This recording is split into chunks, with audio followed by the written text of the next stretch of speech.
Hello दोस्तों, आज के इस वीडियो में हम बात करने वाले हैं कुछ इंपॉर्टेंट जनरल नॉलेज क्वेश्चंस के ऊपर बात करने वाले हैं। और ये हमारा अभी टॉपिक चल रहा है भौतिक विज्ञान का। और ये हमारे वीडियो सीरीज का पार्ट नंबर 5 है। इसके पहले मैंने ऑलरेडी 4 वीडियो बना दिए हैं। अगर अभी तक आपने वो वीडियो नहीं देखे तो आप हमारे चैनल पे जाके उन वीडियो को चेक कर सकते हैं। तो वीडियो को स्टार्ट करने से पहले आप सभी लोगों से रिक्वेस्ट है कि अगर अभी तक आपने हमारे इस चैनल को सब्सक्राइब नहीं किया था तो प्लीज सब्सक्राइब कर लीजिए, साथ में बेल आइकन को प्रेस कर दीजिए, जिससे आपको हमारे हर एक नए वीडियो की नोटिफिकेशन सबसे पहले मिल सके। तो बिना देर किए करते हैं आज का वीडियो स्टार्ट। तो यहाँ पे हम सबसे पहले क्वेश्चंस पे अगर हम बात करें, जैसे कि यहाँ पे क्वेश्चन दिया गया है कि पानी से निकालने पर शेविंग ब्रश के बाल आपस में चिपक जाते हैं, क्यों? इसका क्या कारण होता है कि जो शेविंग ब्रश होता है, आप लोग ने देखा होगा कि जो शेविंग ब्रश है उसको पानी से बाहर निकाला जाता है तो क्या होता है, आपस में चिपक जाते हैं। इसका कारण क्या होता है उसके ऊपर आज हम बात करने वाले हैं। तो पहले यहाँ पे अगर हम बात करें ऑप्शंस पे, तो यहाँ पे सबसे पहला ऑप्शन दिया गया है कि क्या है, पृष्ठ तनाव के कारण हो जाते हैं, आपस में चिपक जाते हैं। या ऑप्शन बी आपको दिया गया है श्यानता के कारण आपस में चिपक जाते हैं। या ऑप्शन सी दिया गया था प्रत्यास्था के कारण। या ऑप्शन डी आपको देखने को मिलेगा यहाँ पे घर्षण के कारण। तो आपको यहाँ पे बताना होगा कि ऐसा क्या कारण है जिसका कारण क्या है, जब शेविंग ब्रश को पानी से बाहर निकाला जाता है तो आपस में क्या है, चिपक जाते हैं।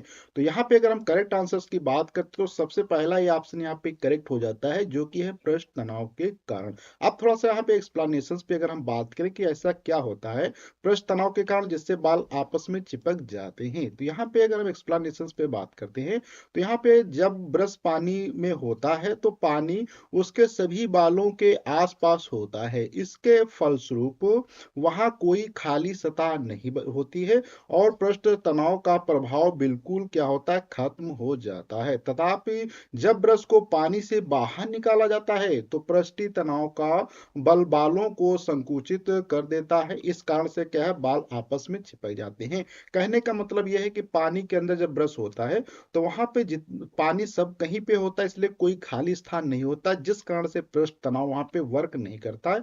लेकिन जैसे बाहर निकाल लेते हैं ब्रश तो वहां पे खाली स्थान आ जाते हैं, जिस कारण से पृष्ठ तनाव जो होता है उन ब्रश के बालों को क्या करता है, संकुचित कर देता है। ऐसा इसलिए होता है क्योंकि पानी की मुक्त सतह क्या है, न्यूनतम सतह क्षेत्र प्राप्त करने का प्रयास करती है। अब हम यहाँ पे कुछ अगले क्वेश्चंस पे बात करते हैं।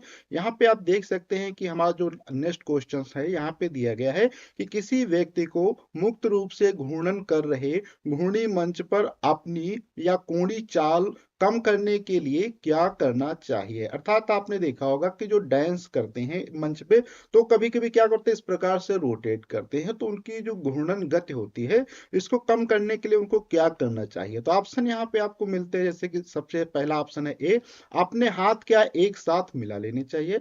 ऑप्शन बी आपको यहाँ पे देखने को मिलता है अपने हाथ ऊपर उठा लेने चाहिए। या ऑप्शन सी आपको मिलता है यहाँ पे कि अपने हाथ बाहर की ओर फैला देने चाहिए। या ऑप्शन यहाँ पे आपको डी देखने को मिलता है हाथ ऊपर उठाकर बैठ जाए। तो यहाँ पे चार में से आपको करेक्ट आंसर बताना होगा कि क्या होता है। तो यहाँ पे अगर हम बात करें करेक्ट आंसर की तो यहाँ पे सी नंबर जो है करेक्ट आंसर हो जाता है। अर्थात तो अपने हाथ क्या है बाहर की ओर फैलाते, जिससे क्या होगा, वहां पे उनकी घूर्णी चाल क्या होती है, बदल जाती है।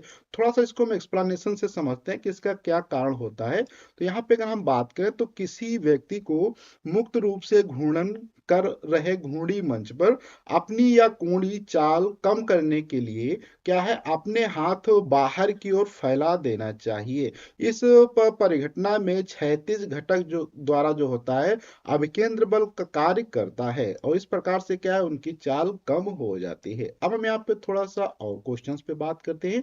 क्वेश्चन नंबर 3 दिया गया है, सभी मूल बलों में से सबसे दुर्बल है, अर्थात बहुत सारे बल हैं जिनमें से दुर्बल बल आपको बताना होगा क्या है। जैसे कि हम जानते हैं बहुत सारे बल हैं, जैसे कि चुंबकीय बल होता है जो कि आपस में दो चुंबक आपस में चिपक जाते हैं या एक चुंबक दूसरे को चिपकाता है।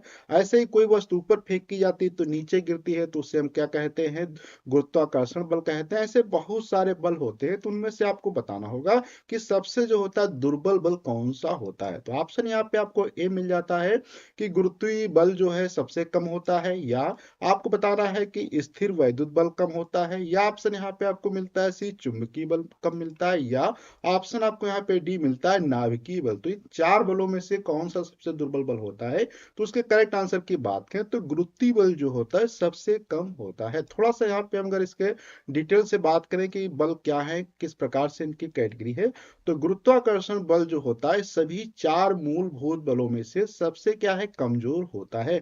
लेकिन इसकी सीमा अनंत होती है, अर्थात क्या है, बल अनेक प्रकार के होते हैं, जैसे गुरुत्वीय बल, विद्युत चुंबकीय बल, पेशीय बल, धक्का लगाने वाले जो बल होते हैं उनको हम पेशी बल कहते हैं। अर्थात बल बहुत सारे होते हैं, लेकिन जिनमें से जो मूल बल हमारे होते हैं चार होते हैं, जिनको हम कहते हैं फंडामेंटल या मूलभूत बल। जैसे कि हमारा गुरुत्वाकर्षण हो जाता है, विद्युत चुंबकीय हो जाता है, नाभिकीय बल हो जाते हैं, दुर्बल और प्रबल नाभिकीय बल। अब यहाँ पे थोड़ा सा बात करें तो प्रकृति में चार मौलिक बल पाए जाते हैं, जिसमें गुरुत्वीय बल होता है और विद्युत चुंबकीय बल होते हैं, ये साधारणतः हम परिचित हैं। पर दो नए बल हैं, सशक्त बल और दुर्बल बल, जिनको हम नाभिकीय स्तर पर देखने वाले हैं। अब हम यहाँ पे थोड़ा सा अगले क्वेश्चन की ओर बढ़ते हैं, जो कि हमारा यहाँ पे आप देख सकते हैं 4 नंबर पे क्वेश्चन दिया गया है।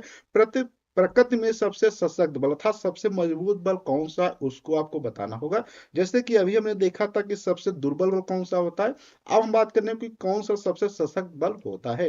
तो ऑप्शन में आपको यहाँ पे ए में मिलता है वैद्युत बल होता है, ऑप्शन बी में आपको मिलता है यहाँ पे गुरुत्वीय बल होता है, ऑप्शन सी आप देखेंगे तो यहाँ पे आपको मिल जाता है नाभिकीय बल, और ऑप्शन डी में अगर आप देखते हैं तो यहाँ पे आपको मिल जाता है चुंबकीय बल। इन चार में से अगर हम करेक्ट आंसर की बात करते हैं तो यहाँ पे नाभिकीय बल जो होते हैं वो सबसे क्या होते हैं, प्रबल या सशक्त बल होते हैं। अब हम यहाँ पे थोड़ा सा समझते हैं कि नाभिकीय बल होते क्या हैं।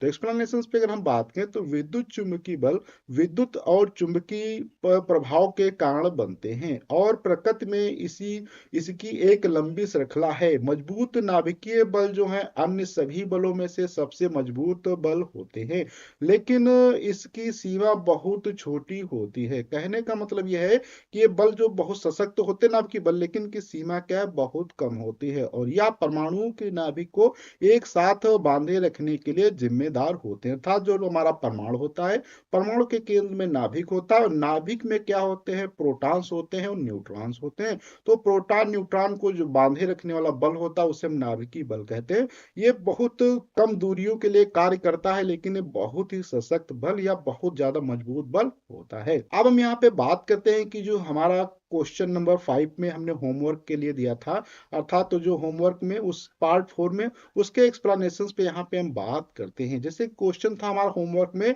कि पर्वतीय स्थलों में ठंडी के समय में क्या होते हैं, रात में अक्सर पानी के पाइप जो होते हैं फट जाते हैं। अर्थात क्या होता है, जो ठंडे मौसम होते हैं वहां पे पानी के जो पाइप होते हैं वो रात को क्यों फट जाते हैं, उसका कारण क्या होता है।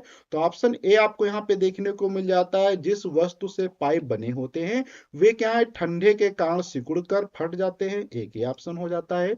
दूसरा ऑप्शन यहाँ पे आपको मिलता है, पाइप के अंदर वाला पानी हिमकृत होकर फैलता है और पाइप फट जाते हैं। ऑप्शन यहाँ पे आपको सी देखने को मिलता है, तुषार के कारण या ठंडी के कारण पाइप पर जंग लग जाती है और वे टूट जाते हैं। या ऑप्शन डी यहाँ पे आपको देखने को मिलेगा, उपरोक्त में से कोई नहीं। अर्थात तो यहाँ पे चार ऑप्शन दिए गए थे, जिनमें से आपको करेक्ट आंसर सिलेक्ट करना था। तो यहाँ पे अगर हम करेक्ट आंसर की बात करें तो पाइप के अंदर वाला पानी जो होता है क्या हिमकृत अर्थात जम जाता है, और जब भी पानी जमता है तो क्या वो फैल जाता है, जिस कारण से क्या है पाइप फट जाते हैं। थोड़ा सा यहाँ पे हम इसको एक्सप्लेनेशन के साथ में समझ लेते हैं।